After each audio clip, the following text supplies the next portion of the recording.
ما شاء الله تبارك الله، بسم الله.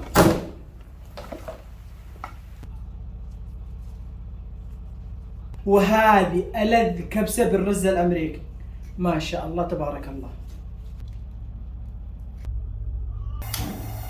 يا سلام، هذا سبب من الأسباب اللي يخلي الرز نثري. أول حاجة نجيب قدرنا الحلو ونخلي القدر يسخن تمام، وبعد ما سخن القدر بنضيف عليه ليا أو شحم أو شحمة السنام اللي موجودة عندكم. ممكن نستبدله بالزيت أو السمن أو زيت الزيتون. أهم حاجة في المرحلة هذه تكون النار هادئة ونستمر نحركه حتى يطلع معانا الزيت تمام.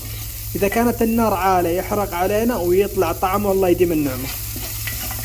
بعد ما وصل معي للمرحلة هذه بتخلص من نصف كمية الشحم وأرفع النار شوية وأضيف البصل، بصل مفروم ناعم. نكشن البصل.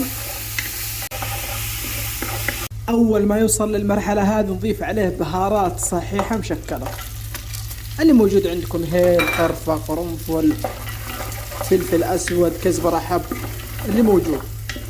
ممكن تستغني عن مكونين عادي جدا.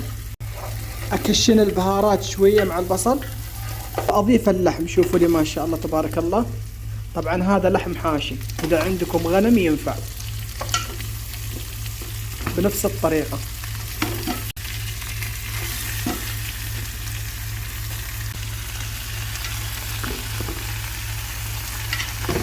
نكشن اللحم قليل مع البصل والبهارات.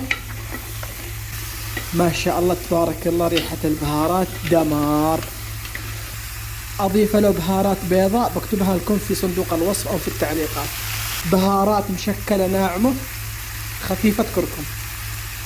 نكشن البهارات مع اللحم قليل ونضيف له الثوم.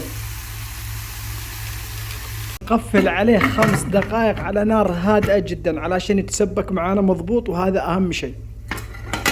وبعد 5 دقائق بضيف له الماء. طبعا أغطيه فقط. دائما في اللحم نحاول انه ما نزود الماء، لان لو زودنا الماء يخرب المرق ويصير يكون خفيف، فلذلك الرز ما عاد يطلع له اي طعم. فنحاول انه ايش يكون الماء خفيف شوية، بالشكل هذا يكفيه. اضيف الملح. اقفل عليه. اللحم هذا يحتاج له من 35 الى 40 دقيقة. وإذا نشتهي يكون مستوي زيادة عن اللزوم نحسب له 50 دقيقة، ساعة، على كيفكم. بس أنا أفضله ما يكون مستوي بزيادة. بما إنه العشاء مضغوط أكيد بنحتاج دقوس أو سلطة حار. مش سلطة حار، قنبلة السلطة الحار.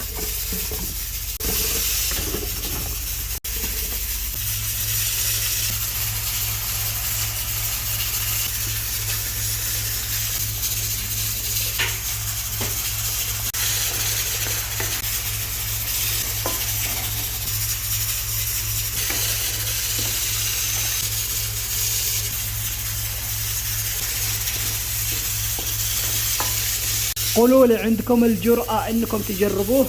هذا بعد 35 دقيقة اضيف له البطاطس. طبعا البطاطس اختياري على حسب طلب الشباب. وبالنسبة للرز بستخدم الرز الحبة القصير او الرز الامريكي. لكل شخص من كوب الى كوب ونص. بالكوب هذا كوب الشاي او الكوب المعياري. طبعا اغسله تمام 3-4 مرات واصفيه بدون نقع. وبعد ما أضفت الرز أرفع النار عندي على أعلى شيء. أضيف له علامة الجودة. أول ما أوصل للمرحلة هذه أضيف له ملعقتين سمن وأقفل عليه وأحسب له 20 دقيقة على نار هادئة. وهذا هو جاهز.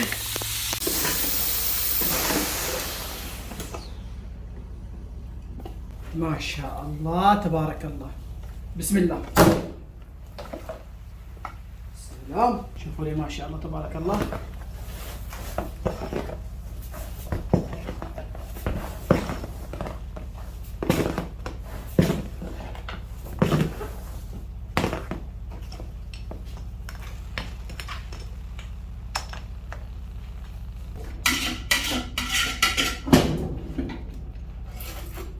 واهم شيء الحكاكة.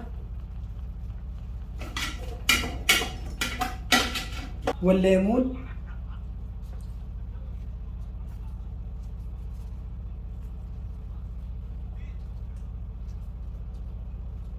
وهذه ألذ كبسة بالرز الأمريكي. ما شاء الله تبارك الله.